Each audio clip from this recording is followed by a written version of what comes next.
Thomas Aquinas, a 13th century philosopher and theologian, attempted something incredibly bold for his time. He sought to prove the existence of God using reason alone, without depending on religious texts or faith.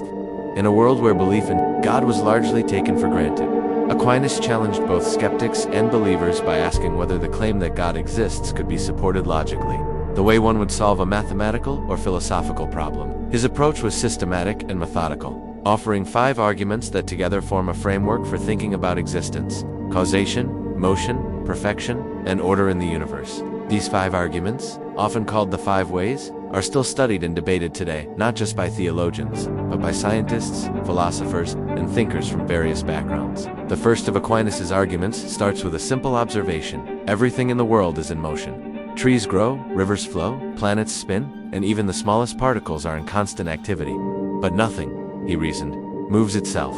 A falling leaf doesn't initiate its own fall. It is moved by wind or gravity, and so, every movement must be caused by something else that moved it. If you follow this chain of movers backward, you can't continue indefinitely without arriving at a starting point. Without a first mover, there would be no motion at all, just as a line of dominoes won't fall unless one is pushed first. Aquinas argued that there must be something that caused the first movement without itself being moved. This unmoved mover, which initiates motion but is itself uncaused and unmoved, is what he called God. Even in modern physics, while we can describe how motion continues like Newton's law, that an object in motion stays in motion unless acted upon, still can't fully explain how motion began in the first place. The Big Bang is often cited as the beginning of the universe, but the question remains, what caused the Big Bang? Aquinas' reasoning points to a being outside time and space, not subject to physical laws, which set everything into motion. In his second argument, Aquinas turns to causation. Every effect has a cause. A cracked window means something hit it. Smoke means there's fire.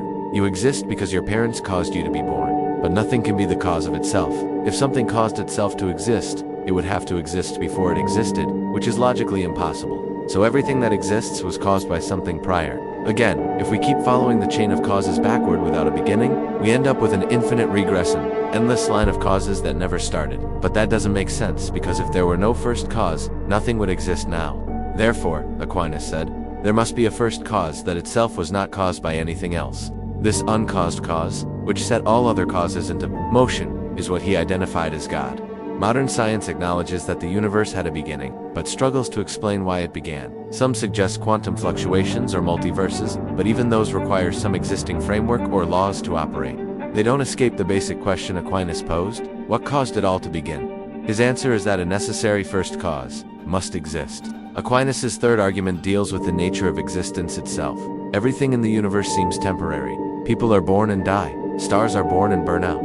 Mountains rise and erode. Nothing lasts forever. He called such things contingent. They may exist, but they also may not. Their existence depends on other things. You're here because your parents were here, and because Earth exists, and because the conditions for life happen to be right. But if everything is contingent, if everything depends on something else to exist, then at some point in the past, there could have been nothing. And if there was ever truly nothing, then nothing could exist now, because something can't come from nothing. So there must be at least one thing that is not contingent. One thing that exists necessarily, that must exist, and that everything else depends on. This necessary being doesn't rely on anything else to exist. It just is. Aquinas called this necessary being God. In modern cosmology, questions about why there is something rather than nothing remain unanswered. Even the Big Bang, though it describes the beginning of the universe's expansion, doesn't explain why the initial state existed. Theories that propose eternal universes or cycles of creation still don't explain why those cycles exist at all. Aquinas' idea of a necessary being addresses the deeper philosophical question: why does anything exist in the first place?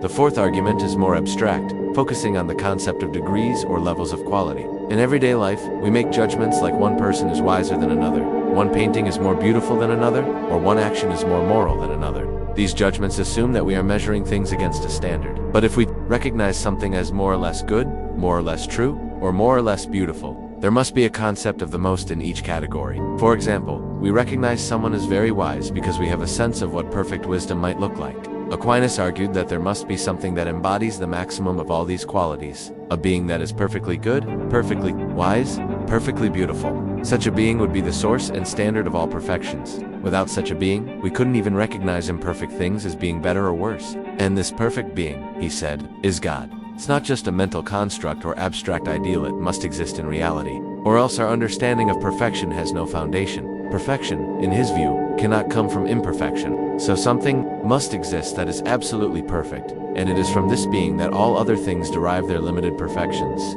We are drawn to perfection whether in truth, beauty, or love, because we're reaching toward a reality that reflects the nature of God.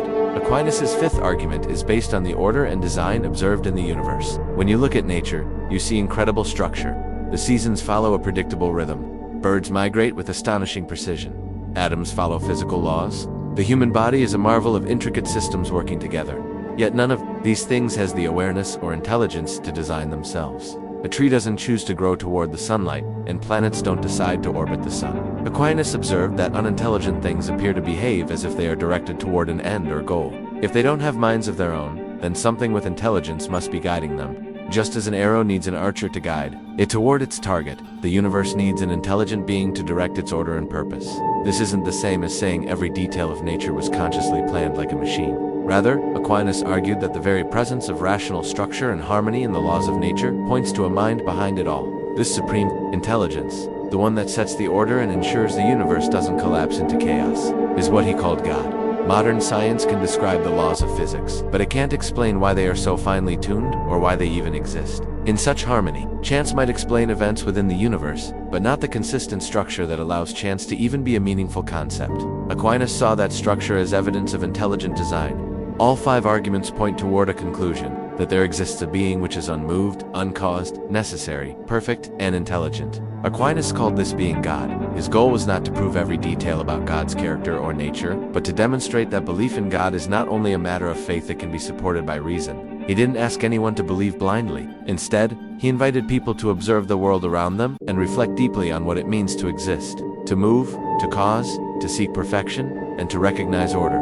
For Aquinas, reason is a divine gift that leads us to the ultimate truth. His arguments have sparked centuries of dialogue, challenging both believers and skeptics to think more critically about what it means for anything to exist at all, whether one accepts his conclusions or not. His work remains a cornerstone in the history of human thought, reminding us that the pursuit of truth is not only a religious journey but also an intellectual one.